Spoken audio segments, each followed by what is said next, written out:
Bonjour, aujourd'hui pour la petite vidéo, j'avais envie de vous parler des gens qui sont en retard. Vous avez remarqué, on sait toujours qui va être en retard et pourtant ils ne le font pas exprès, mais on a remarqué qu'en fait, eh bien, ce sont toujours les mêmes qui sont en retard. Que ce soit moi au cabinet, je sais presque à l'avance qui va arriver en retard. Que ce soit en fait en famille ou dans des réunions ou dans un service ou voilà, il y a toujours les mêmes personnes qui arrivent en retard. Et j'avais juste envie de vous poser la question, est-ce que vous, c'est le cas?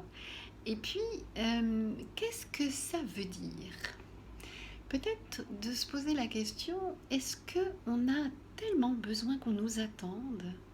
On a tellement besoin d'avoir de l'importance, mais tout ça, c'est pas conscient.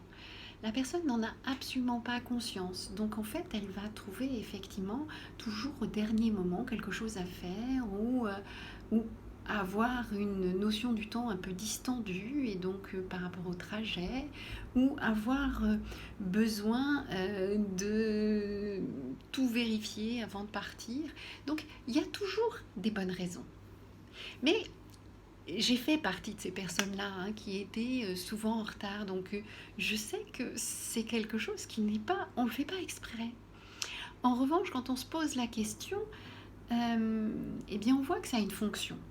Ça a la fonction que l'on nous attende. Ça a la fonction que peut-être on se sent important parce que l'autre nous attend, sans qu'on s'en rende compte. Mais ça a aussi la fonction, après, comme on va se justifier, eh bien on va se retrouver dans, en dessous dans la relation et pas d'égal à égal parce qu'on passe notre temps à se justifier. On va être donc dans le fait de subir notre propre fonctionnement. Donc, eh bien, je vous invite simplement à aller regarder parce que c'est rigolo de voir bien qu'est-ce qui se passe pour vous par rapport au retard et est-ce que c'est quelque chose qui est récurrent et auquel cas il y a peut-être à aller regarder un petit peu ce qui se passe derrière ça. Voilà, c'est plus dans le côté amusement, mais c'est pas anodin. Voilà, je vous souhaite une belle et heureuse journée, puis vous pouvez toujours me retrouver sur YouTube, Instagram et Facebook. Voilà, bye bye.